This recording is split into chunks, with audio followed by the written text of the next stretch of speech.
Welcome to episode 416 of the Red Dirt Agronomy Podcast. I am Dave Deacon, and we've got a great episode for you. Summer is officially here, and golf courses across the state are getting busier. So it seemed like a great time to learn about turf developed at Oklahoma State University, and we have Dr. Charles Fontanier, who is an associate professor and turfgrass science faculty at OSU, to talk with us about some of the great varieties developed right here in Stillwater.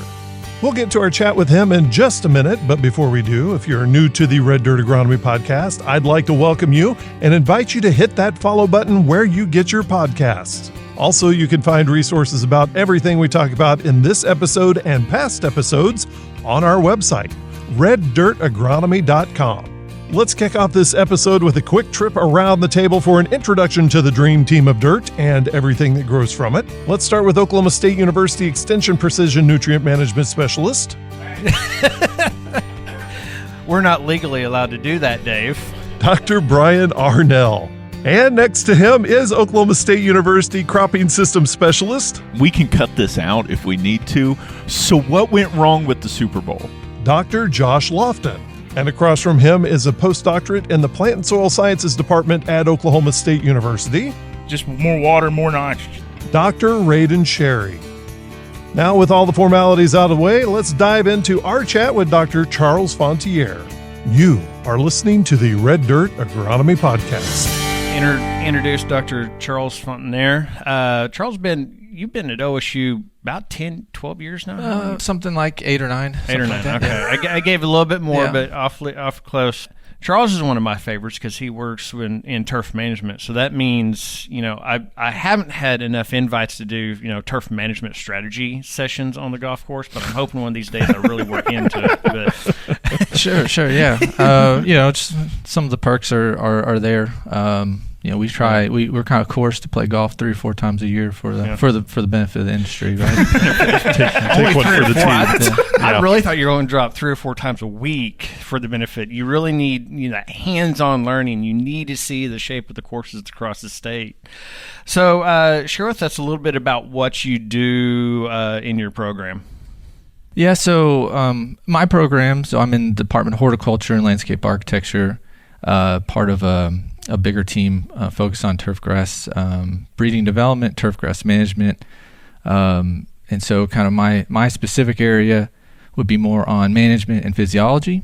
And so with that, we work with our breeder to try to look at improving specifically Bermuda grasses for fine turf use. I work quite a bit with light response and shade tolerance, as we see a lot of our Bermuda grass is really great in the sun and not so good in the shade, and so that's an issue that both lawn and landscape are interested in, as well as higher end sports field golf. Really, it's a ubiquitous problem. So that's kind of my focal area, but we also do other typical agronomic practices like fertilizers and plant growth regulators, and try to help industry answer questions they may have. Well, I mean, if you look at it, I can imagine that Oklahoma is probably not the easiest place, especially statewide, to produce turf on a year-round basis, or at least as long as possible. What are some of the greatest challenges across the state if you're looking at management of turf, whether it's a golf course or even, because you do athletics, football fields, and otherwise? Well, I mean, we're in what we call the transition zone, and so each year, every year is different in some ways, and so it's kind of hard to predict what species is best suited for our climate. This year in particular, you look at pretty strong winterkill issues, very cold temperatures. So that's a major issue for our warm season grasses, and that's really the impetus for why OSU has a breeding program. Really, is to look at improving that species for those colder winters. Because then, the switch is going to get flipped any day now, and it's going to be hot and dry, and Bermuda grass is kind of the standard for a lot of our uses. And so having something that can handle the cold and the heat, year to year consistently is the biggest driver, I'd say, for it's the underlying problem for a lot of the other things we work with. It's kind of interesting. I've been dealing the last couple of months a lot of calls on winterkill and Bermuda grass, the pastures and the hay. When can you, in a turf scenario, determine if you've had winterkill, and what's those steps, especially in something that's so commercial? Well, I'd say there are some tricks. If you start pulling core or pulling a plug in say your February time frame and put it on the windowsill, you can kind of start to see if it'll green up. That's something some of our golf course folks will do if they're concerned. And if it doesn't green up, it might not later either. And so that's kind of one trick. I do think that there is a fair amount of impatience that happens as well, particularly if it's a slow spring.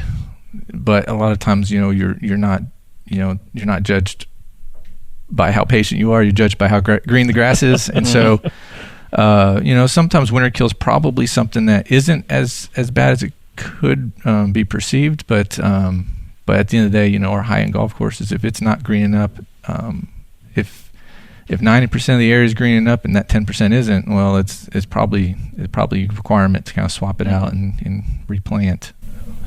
So in a year like this, I mean, we talked about the winterkill, but potentially, you're paid on your greenness of your golf course. In a year like this, to where it seemed like the grass was really slow coming out, what are some management, like a homeowner versus a golf course superintendent, can do to kind of help nudge it out, or do you just kind of, like you said, have to be patient? Yeah, so there's things you can definitely do going into fall. There's things you can do in winter.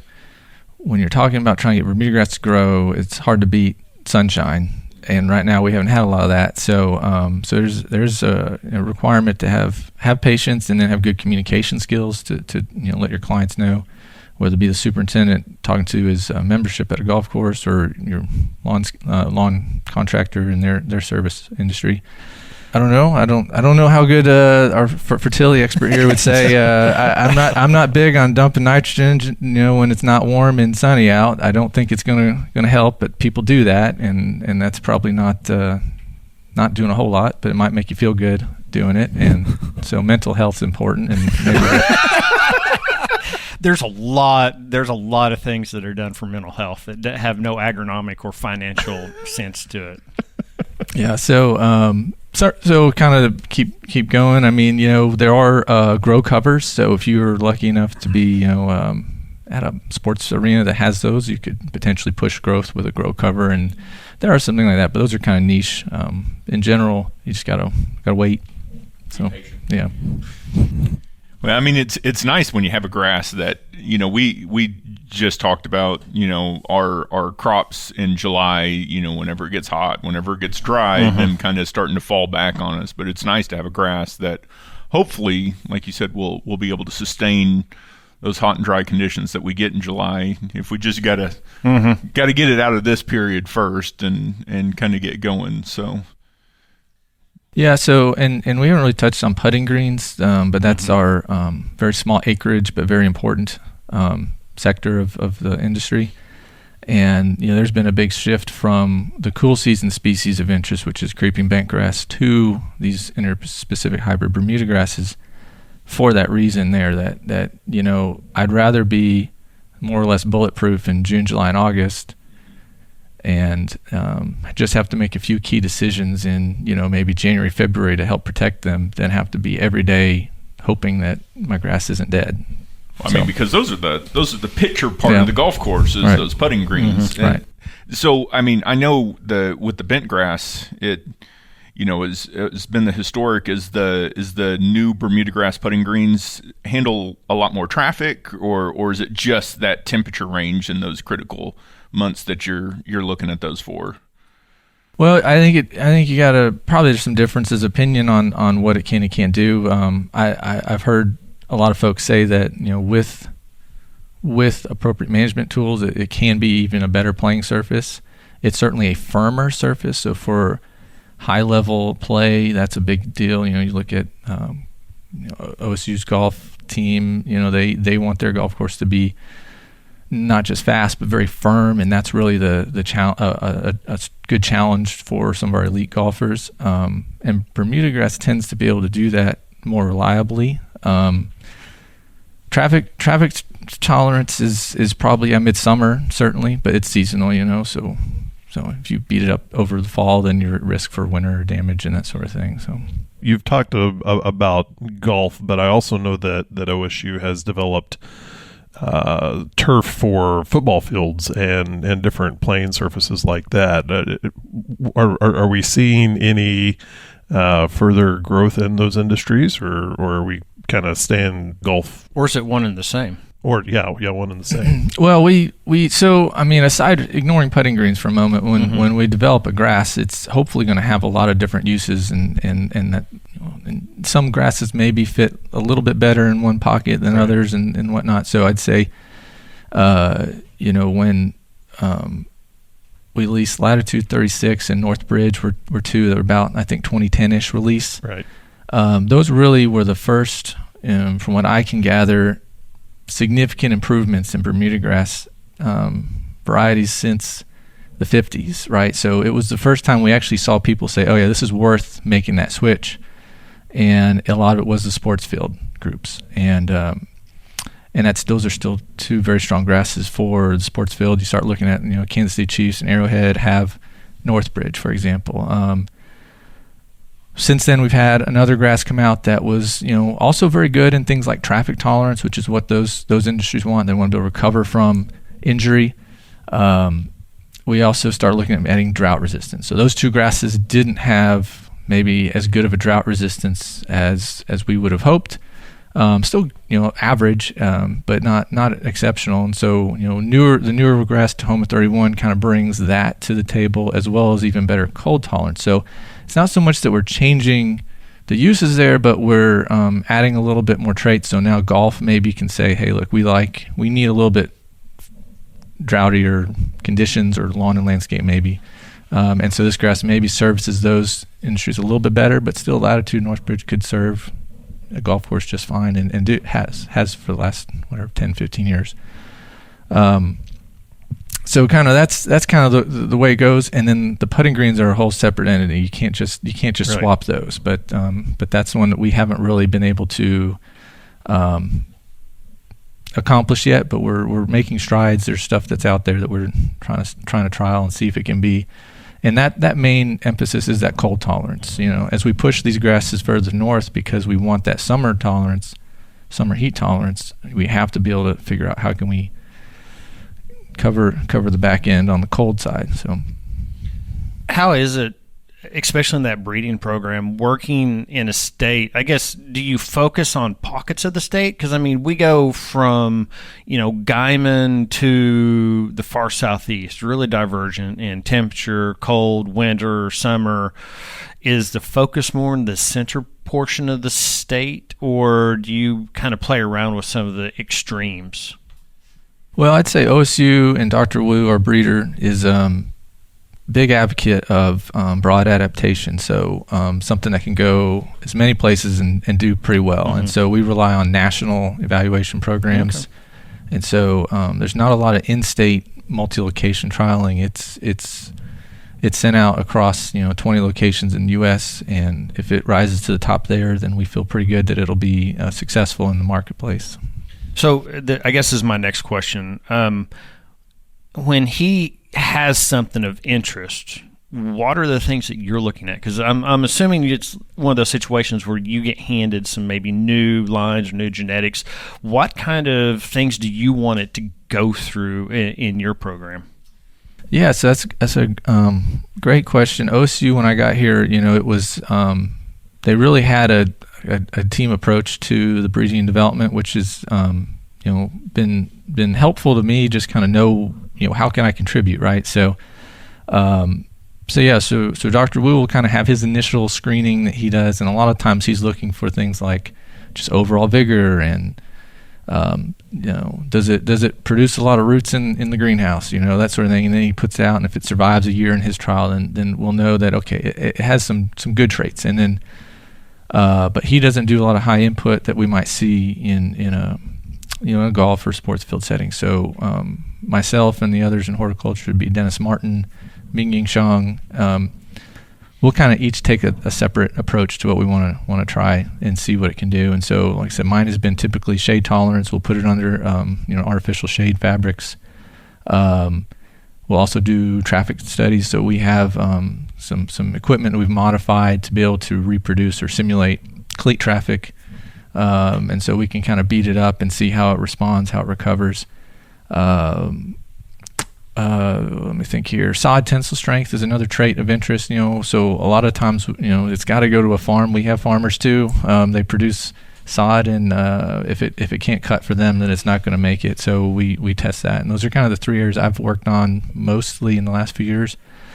But collectively, we'll have Dr. Shang does a lot of the drought screening these days. So documenting overall persistence under low moisture, but also can we quantify water savings if you use it, and that's kind of a big pitch nationally. Maybe Oklahoma hasn't quite seen that need yet, but certainly you go down to Texas or California, and the alternative is just no grass.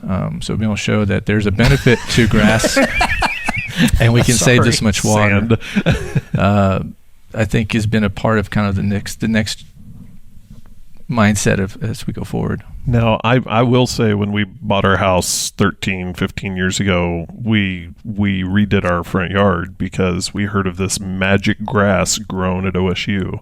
And we said, hey, it's drought tolerant. It stays green. Right. Well, Magic grass. We're not legally allowed to do that, Dave. Turf. I meant turf. But our neighbors were telling us about this grass that would stay green and drought tolerant, and we were excited about it. Where do you get it? Oh, I'm thinking like maybe in a catalog in a different state or something like that. It was available locally. It was Riviera, and we were excited about that, and it worked great for our situation for a few years, and it's great to know that there is availability for turf for a good grass turf available to all Oklahomans that you guys are working on. And I'm excited to kind of see where you guys are going with the future varieties in drought tolerance, because that was a big thing for us. We didn't want to have to water our yard all the time, and it worked out fairly well for us. Yeah. So I mean, and I don't know if you're working with sod or with seed. Seed and sod is kind of an interesting dynamic. When we have a new grass like Tahoma 31, one of the first questions we get is where can I get some seed? Yeah. And the distinction is those are interspecific hybrids, and there is no seed. It is strictly by sod. But Riviera is a seeded type. Right.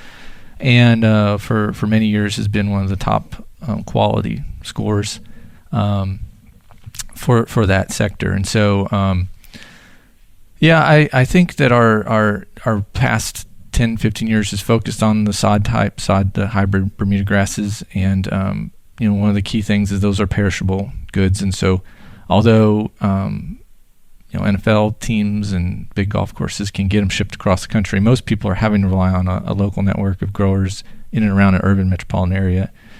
And so most of the new varieties, as they get kind of developed and released, we want to make sure that we're covering major cities around wherever they're needing to go. And so, so you can get all of our grasses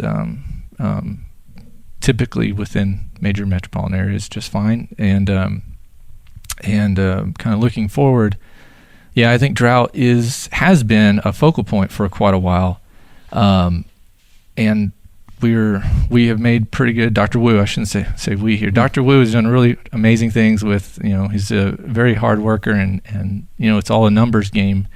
So he's run through a lot of numbers and come up with some grasses that hopefully will be kind of good next gen drought resistance products. How when you're talking about that network, how does that establish if the team comes out with something? When you came out with Tahoma, were you around for the release of Tahoma? What does that look like when you have something that you think we're going to go live with this? So I know on the wheat side, we know that you get it to your certified seed growers, you start developing that, and then you get, OGI releases 1,000 bushels to be produced on that, and then we have limited stock. How does that work on a sod? Do you have targeted groups that are going to start with it, or how does that network happen? Yeah, so and that's changed over the last 20 years, whatever. As we've, I'd say OSU has made a big name for themselves in that market. So there are growers that we know locally that we've worked with in the past on some of those earlier releases, and they're usually one of the first ones we reach out to that says, hey, what do you think of this? Does this thing cut well? Would you have interest in being that foundation stock or whatever if we do release down the road? And so there could be some agreements made. Dr. Wu's the one who handles a lot of those, and he's, I think built up his little network of people that he thinks are good early adopters. And then when it goes to releasing, it is just an open bid system, public bid of who would like to grow this and that sort of thing. And then from there, there's been the creation of a couple of bigger firms that have been kind of grower co-ops, if you will, that will come in, and so they'll have their network. That's how it gets out from initial bid to nationally to internationally. From the time that sod is cut, from the time that gets cut up and then laid either on roll or on mat, what's that time frame from cut to delivery and in place? I'm thinking, going from a foundation that's probably close to Oklahoma and then needing to get that to site. What's that time frame of cut and laid that needs to be? Or can sod sit on a truck for a week? So they do have refrigerated trucks for big installs. For big, that can be a thing, and that helps, when you're shipping across country. But Dr. Shang did some work with that, and with things like Bermuda grass, it could sit out on a pallet for several days and probably be fine, but obviously it is a perishable good, and when you put that on the ground, people want it to be green, and if you wait a couple days, it won't be green. It'll green back, but it's not ideal. So I think for most people, they're trying to get that laid within the 24 hours that they got it cut. That's pretty. That's usually the goal, I think. And so, some of the golf courses that will have grasses shipped in from a longer distance. It might get cut the night before or something, and then hauled overnight, and then it's there waiting for them in the morning. Something of that nature might be kind of how they operate.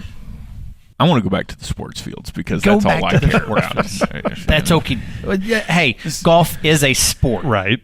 Well, no, you guys are talking about hauling it across the country. Yeah. But so, there's been a big talk moving away from artificial turf and basically all stadiums, of all football stadiums, so the college and the professional stadiums. And I was reading an article that the Tahoma was put up in Soldier Field, and we talk about Arrowhead.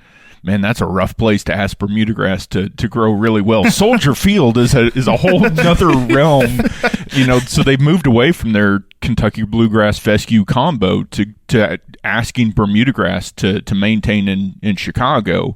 So if we move up to, let's say, University of Michigan, if we're moving away from that fescue Kentucky bluegrass combo and moving to ask Bermuda grass, is that a variety that's going to have to do that, or is that management that we can maybe get some of these more southern varieties to adapt, or with the management we can maybe get them to adapt a little bit further north? Because, asking Bermuda grass to grow down here is one thing. Asking it to grow in Michigan during football season is a completely different animal. It's wrong. It's not wrong. It's science, Brian. Science. Well, we always have to be careful when we start comparing NFL stadiums to the rest of the turf industry.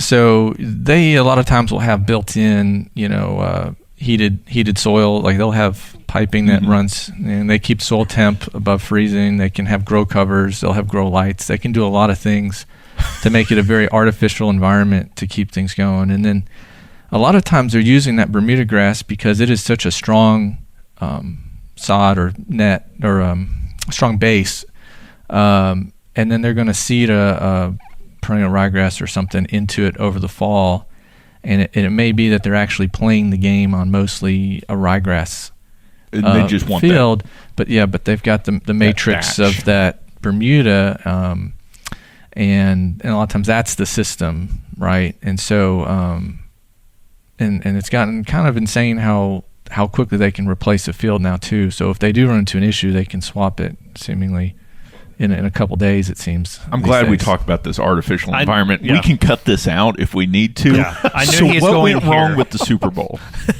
A few years ago? I knew he was going to go here. I was trying to In deviate. your professional opinion on management of grass. You can ask Woo. Woo is not quiet about it. Yeah. So kind of just what I was saying, that surface is actually perennial ryegrass, and they're playing it with a Tahoma 31 matrix below. And so what probably, and I wasn't there to look at it, but it's probably a pretty healthy, dense ryegrass stand, and it probably was getting a lot of humidity trapped, and it was probably getting slick because of that. And so, the Super Bowl is not only is it an artificial environment, but the game is actually secondary to the rest of what's going on a lot of times. And so I think that's more what you have is there was, the stage rolls in, the rooftop stays closed, and just created a perfect storm for poor footing, I guess. So when it goes back to the viability of using some of these grasses immediately, and we talked about wanting to change from that artificial Durafield to natural grass. I mean, that can be done relatively quick in the right circumstances. What about these small colleges that? I mean, is it just something that's probably unfeasible for them to, because the blue field is not going to, have the system roll in and out. I mean, even their indoor is colder than we get. So, I mean, is something like that just going to have to be something else, or do you think with the proper management, maybe a little bit better varieties, we can get a Bermuda grass field up there? I don't know about Bermuda grass necessarily, but I think, when you start speaking about specific facilities, I'll leave it up to them to make what's the right choice for them. There's certainly situations where an artificial surface is likely the best choice, and there's times when Bermuda grass is the best choice. But then, I don't know all the other circumstances that they're having to go through, and so, budgetarily, I think that there's some misinformation out there into how much it costs for a field versus artificial that I think is getting corrected. It seems like people are starting to learn that maybe some of those artificial systems aren't as cheap as they're not maintenance free and all that. And I think that's coming out. You can install and maintain a quality Bermuda grass field, at least in Oklahoma and other neighboring states, for relatively inexpensive if you invest in at least a few things. And so I'd like seeing it in those situations, but I don't know. I can't speak for every facility. The bluegrass may have to stay, right? I don't know. The blue turf is here to stay. So I'm going to go a little bit kind of hit on Josh. So I'm assuming Josh is an old football player, and wrecked his knees because of it. So is this an issue with basically the turf and the turf toe and the issues with the body of the players on that, why they're looking at more of the natural instead of the artificial? Yeah, so I think both. I think the NFL is going to be the first ones to do it potentially, but then I think college is going to follow in. Is that the players don't want to play on that there's no give in that artificial turf. Your leg hits the ground and you get hit. Eventually, it's going to hit concrete. Where hopefully, if it's got natural grass, it's got a little give to it. So. That's interesting too, Charles, about the base that I never thought about it, is that it's really that plant system, that rhizomal system of Bermuda grass that's giving a foundation to everything else around it. And you're just asking that rooting and rhizomal system and Bermuda grass to do basically the cushioning work. It's that cushion. So it might not be the leaves that is the Bermuda grass, but it's that cushion that it's providing that's the benefit. And still give a little bit of grab because you got that system there to hold cleats or hold whatever, and it's not just slipping, but that's really cool. If you are using that and you do have, let's say you have a wet game, and it gets all muddy and torn up, but Bermuda grass is at least semi-dormant, actually dormant during, November, December. Is there repair to that, or is that like it's going to be like that? We just have to overseed it with some more ryegrass to make it not brown. Is there any repair that can happen at that point in time? Yeah, you're not going to be able to without things like grow covers and soil temperature modification. So most people, you you kind of have to know what your facility is asking of you as a manager. And if you know you just have that one more game to make it through, then maybe that's what you do, is you just try to make it that last game. But if you know you're going to be asked to have events through January and February, well, you're probably going to put ryegrass out in advance of that, anticipating. Or maybe you do invest in grow covers, and so it's hopefully, communication is really key in that sports field sector, more so than anything else. It seems that you as a manager know what they're asking of you, and then what you present the information. Well, here's what the field can do given what you're asking, and work it out. And some of these stadiums, not as kind of more mid-level stadiums, they're still going to try to have events like concerts and other events, fill that stadium up, have ice ramps or whatever they do there in Oklahoma City, and that's not really good for the field. So make sure you're communicating. Do we just plan on replacing certain areas every year? That's a option. Do we invest in protective grid systems, or do we invest in whatever you need to grow it? So a lot of that information is out there. You just have to figure out what fits your system and go for it. But yeah, if you're sitting on dormant Bermuda, it's not going to grow until May. So on your, I know you talked about how Dr. Wu's grass goes all over for them to test out. I mean, do you in your job currently work mainly with Oklahoma individuals, or do you kind of venture out with that grass sometimes, and how that gets managed, because you've had so much experience potentially working with those individual varieties? So we certainly interact with our colleagues in other states, and usually they're going to handle more of the boots on the ground. If there's if they have a question about one of our grasses, they either have their own trials that they can report to that stakeholder group or whatnot. So there's good collaboration among other universities, I'd say, more so than them reaching all the way back to us. But we do take phone calls from people, particularly if it's a high visibility field or something. They may reach out to us as a source. I know with Latitude and NorthBridge, when it was first going on NFL stadiums, we would take some phone calls and just trying to see, okay, what do we think we can do? A lot of it had to do with things like, when do we, these grasses stay greener longer or green up earlier? Does that mean we can add nitrogen year round and all this stuff? And I'm like, well, try to work with them and try to answer some of those questions as best we can. But I've never grown grass in an NFL stadium myself, so I would really hope that we can tell you the theory, but a lot of it is new ground, and so folks. I mean, we rely on the turf managers and the farmers to figure out a lot of that stuff out and let us know what works. So it's kind of a fun give and take, I think, there. Is there a collaboration between, say, Brian or somebody in plant soil sciences having conversations about how Bermuda may work in a pasture situation? Is there a communication between the two about what are you guys doing with Bermuda, and then kind of comparing notes? Or could there be? Is there a need for that? Well, I'd happily, do more collaborative work with those folks, but I don't know. One of the issues we run into is we have no interest in yield, and that seems to be all you guys talk about. So, or economics. Oh, right. No, just joking. Yeah. Just more water, more nitrogen. Yeah. Just make it green, make it beautiful, make it turf resistant or impact resistant. Yeah. So, the economics you mentioned. One of my favorite sorts of products out there is that polymer coated urea, and it just takes urea and just makes it really, really expensive. But it's an amplifier. But it does, from us, labor is a big issue. I'm sure labor is a big issue for everybody, but those sort of labor saving technologies really are economical compared to having to have, or the other option is we dump a bunch of nitrogen, water soluble in the environment and hope for the best. And so in an urban ecosystem, we try not to do that.